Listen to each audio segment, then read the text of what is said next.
सस्ते वाले दाल मसाले स्वाद हुआ बेकार। MDH की हल्दी मिर्ची धनिया करे कमाल। ये रंग दे, ये खुशबू दे, ये तीखा, ये कम पड़े। क्या निराला MDH मसाला।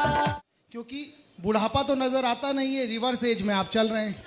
सबसे पहला सवाल ये है सर, कृषि को कल्याण मंत्रालय कहा गया, इसके पीछे की कोई खास वजह क्या है?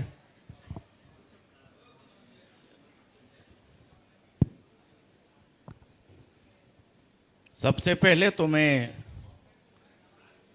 आज युवा मंच है, पूरे युवा को, युवा पीढ़ी को, युवा शक्ति को मैं सैल्यूट करता हूं। उन्हें मैं आपके मंच के माध्यम से उन्हें बहुत बहुत मैं धन्यवाद भी देता हूं। और धन्यवाद आपके मंच को, आपके चैनल को, जिन्होंने युवाओं के बीच अपनी बात को रखने के लिए ये मंच प्रदान किया है। इसके लिए मैं हमारा जो चैनल है इंडिया न्यूज, जिन्होंने आज युवा संवाद रखने का एक साहसिक कदम उठाया है, इसके लिए भी मैं आभार व्यक्त करता हूं, धन्यवाद देता हूं। बहुत शुक्रिया आपका। ये साहसिक वाला जो आपने सटायर मारा, इसके पीछे की वजह क्या है? आगे हम चर्चा करेंगे। जहां तक आप कृषि कल्याण के संबंध में जानकारी पहले साहसिक पे कर लेते हैं। चाहा है, साहसिक इसलिए कि युवाओं को बुलाना और उनकी बात को सुनना और अपनी बात को सुनाना, ये आज के समय में चैलेंज है, बहुत बड़ा चैलेंज है। और उसे आपने बड़े सहजता के साथ आपने युवा संवाद करने का जो कदम उठाया है, निश्चित ही ये साहस भरा ही कदम है। तभी तो आपसे चर्चा कर पा रहा हूं। और धन्यवाद। तो मैं इसीलिए सबसे पहले युवा शक्ति को, जो परिवर्तन का वाहक होता है, देश की शक्ति है, परिवर्तन करने का जिनमें क्षमता है, मादा है, जो हमारे देश में अगर हम दुनिया से तुलना करें तो दुनिया में बाकी जितने देश है उसमें सबसे युवा देश हमारा भारत देश है। और इसलिए है कि जहाँ की पॉपुलेशन युवाओं की 65 to 70% के लगभग युवा शक्ति है। तो निश्चित ही आज बहुत बड़ी जिम्मेदारी आज युवा शक्ति के ऊपर है और उनको एक मंच देना, उनके बीच में अपनी बात को रखना, मैं समझता हूँ कि ये भी सौभाग्य की बात है। मैं इसके लिए आभार भी व्यक्त करता हूँ। रही बात आपने कृषि कल्याण के संबंध में प्रश्न किया है, तो कृषि विकास पहले होता था, उसे और भी सशक्त रूप देने के लिए या जिम्मेदारी के एहसास के लिए, लोगों के कल्याण के लिए यह मंत्रालय काम करता है। जहाँ देश की जो जनसंख्या है, उस जनसंख्या तक, पूरे तक हम कैसे अन्न वहाँ तक पहुँचा सकें, लोगों को कैसे रोटी उपलब्ध कराया जा सके, इसके लिए मंत्रालय काम करता है। क्योंकि उत्पादन यदि नहीं होगा तो लोगों तक अन्न कैसे पहुँचेगा। और इसलिए उत्पादन को बढ़ाना, उत्पादन लागत को कम करना, ये बहुत बड़े आज के समय में चुनौती भरा कदम है। और ये महती जिम्मेदारी हमारे प्रदेश के यशस्वी मुख्यमंत्री आदरणीय विष्णुदेव साय जी ने ये जिम्मेदारी मुझे दिया है और मैं इसके लिए उनका मैं आभार भी व्यक्त करता हूँ। हमारे राष्ट्रीय नेतृत्व का भी आभार व्यक्त करता हूँ कि मुझे उस योग्य समझा कि ये दायित्व मुझे कृषि कल्याण जैसे महती जिम्मेदारी वाला काम मुझे सौंपा गया है। आपने बहुत अच्छे से बहुत विस्तार पूर्वक इस बात को बताया, लेकिन इसके इतर कई बार परिस्थिति ऐसी बन जाती है, कांग्रेस एक आरोप के साथ कहती है कि किसान नाराज हैं, आप लोग उस तरीके से उनकी अपेक्षाओं को पूरा नहीं कर पा रहे, काम नहीं कर पा रहे। क्या लग रहा है, कहीं चूक हो रही है कि कांग्रेस जिस तरीके से बात करती है वो अपनी ही बात कह रही है?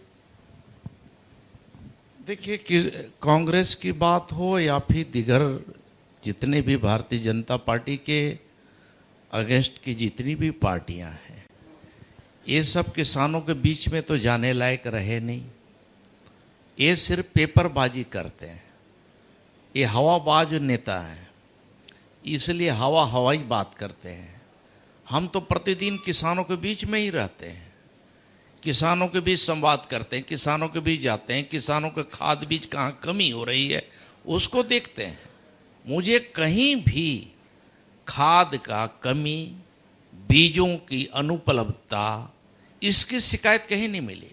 मैं व्यक्तिगत तौर पे अभी लगातार 2 दिन दौरा करके आ रहा हूँ। सरगुजा में किसानों से भी मिला, आमजनों से भी मिला। हमारे खाद का जो भंडारण है, डबल लॉक है, वहाँ भी खुद गया, व्यक्तिगत तौर पे गया, अधिकारियों को टीम लेके गया।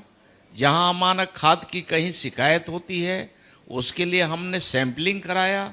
और छत्तीसगढ़ के इतिहास में पहली बार कोई सरकार इतने अधिक संवेदनशीलता के साथ किसानों के प्रति उनका जो हमारी सरकार का जो रुख है, जो रवैया है, और बहुत ही संवेदनशील के साथ हमारी सरकार उनके लिए काम कर रही है।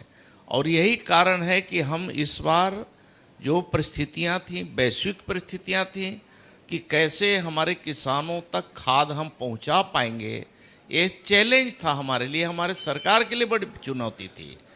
और इसको देखते हुए हम लोगों ने एक पूरी प्लानिंग किया कि कोई ऐसा किसान ना रहे, छोटा किसान हो या मध्यम वर्ग का किसान हो या हमारे बड़े किसान हो, उन तक उनकी आवश्यकता के अनुरूप हम कैसे खाद हम वहाँ तक पहुँचा सकें। इसके लिए हम लोगों ने शुरुआत में प्लानिंग किया कि 1 एकड़ वालों को भी खाद हम पहुँचाएंगे, 5 एकड़ वाले को भी पहुँचाएंगे, 50 एकड़ से ऊपर वाले को भी हम देने की योजना बनाएंगे। तो इसके लिए हमारे पास जो भंडारण था, उस भंडारण से हम लोगों ने तय किया कि शुरुआत में कितनी ज़रूरत किसको कितना पड़ेगी, उसका आकलन करके हम लोगों ने शुरुआत किया। अब इसको है तौबा मचाना शुरू किए कि इसको इस किसान को कम दिया जा रहा है, उसको कम दिया जा रहा है, इतना कम दिया जा रहा है। ये कम नहीं दिया जा रहा था, हमारे पास जो भंडारण था उसमें सभी का हाय तौबा हर चीज में मचाते हैं। और इसलिए उस हक के मुताबिक हम लोगों ने शुरुआत किया। और जब हमारे पास पर्याप्त भंडारण होना शुरू हो गया तो हमने खोल दिया सभी किसानों के लिए। जिस किसान को जितनी जरूरत हो उतना खाद अपना उठा सकता है, ले सकता है, किसी तरह की कोई दिक्कत नहीं। नहीं, ये हाय तौबा अपने लिए मचाते हैं कि सच में जनता के लिए मचाते हैं? ये सिर्फ दिखावा, ये मगरमच्छ की तरह घड़ियाली आंसू निकालते हैं। आपने कह दिया है कि इस बार भी नकार दिया, अगली बार भी नकार देगी जनता, आप उस दिन कह रहे थे। मैं बताया कि कहीं भी इस तरह की कोई दिक्कतें नहीं आई। शुरुआत में माहौल खराब करने की कोशिश किया गया, लेकिन जब हमारा पूरा भंडारण पूरा हो गया तो सभी जगहों से हमने पूरे प्लानिंग के तहत हर सोसाइटी तक पहुंचाना शुरू किया।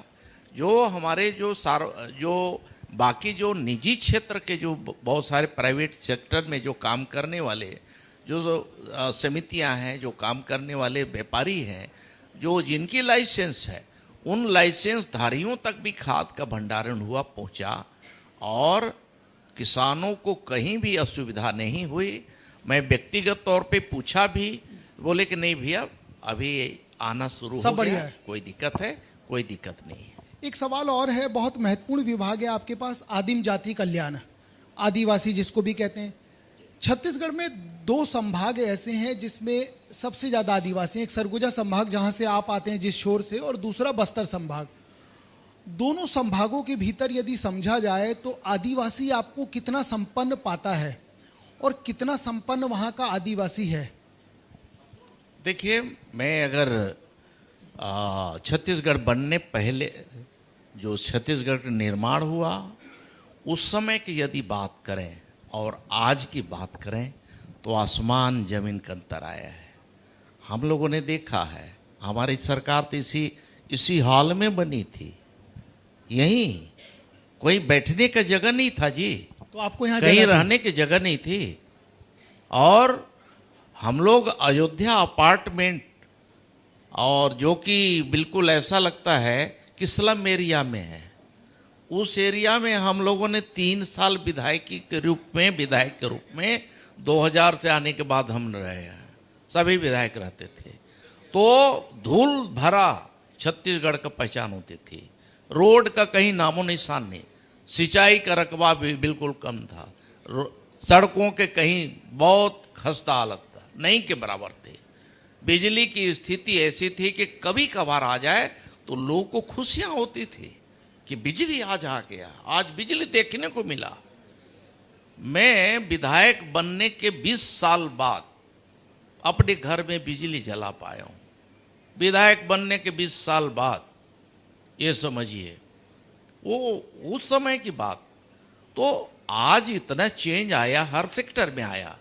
लोगों का जो जीवन स्तर है उनका काफी चेंज आया है। और ये परिवर्तन सिर्फ बाकी लोग में नहीं, बल्कि यहाँ के मूल निवासी जो आदिम जाति समाज है, जनजाति समाज है, आदिवासी समाज है, उसमें भी बहुत बड़ी परिवर्तन, बहुत क्रांतिकारी परिवर्तन आया है। और इसलिए देख सकते हैं कि ये जो श्री अनाज बात कर रहे हैं, गांव में ऐसे ऐसे गांव थे कि चावल नहीं देखे थे, चावल क्या होता है, उन गरीबों की हालत। आज जो है चावल, हमारी सरकार आने के बाद डॉक्टर रमन सिंह जी के नेतृत्व में हम लोगों ने इस योजना को लाया और घर घर तक चावल पहुंचाने का काम किया। आज जो है चावल सभी जगह पहुंच गया, पहुंचने लगा, संपन्नता आने लगी, शिक्षा का स्तर बढ़ा, स्वास्थ्य का सेक्टर बढ़ा, रोड, बिजली, पानी, सड़क सुविधा, शिक्षा, स्वास्थ्य, सब सभी तरफ। तो इतना चेंज आए छत्तीसगढ़ में, और उसका असर ये हुआ कि आज शिक्षा का स्तर इतना बढ़ा है कि आज यहाँ के लड़के, हमारे आदिवासी समाज के बच्चे बच्चियाँ एक से एक डॉक्टर बन रहे हैं, इंजीनियर बन रहे हैं, अन्य प्रतियोगी परीक्षाओं को पास करके लोग अच्छे अच्छे पदों में जा रहे हैं। अनेक जो डिप्टी कलेक्टर बन रहे हैं, कोई डीएसपी बन रहा है, कोई यूपीएससी जा रहा है।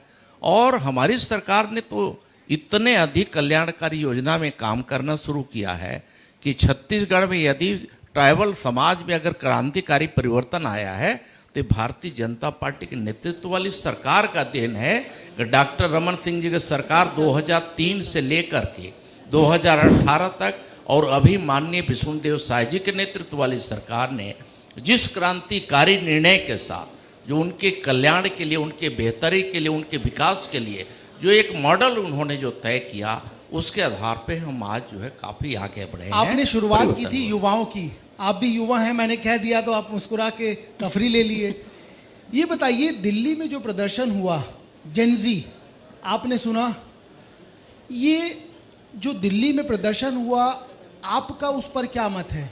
जो हुआ वो ठीक था या नहीं था, या जो भाषा शैली थी, तमाम तरीके के मत हैं, आपका मत उस पर क्या है?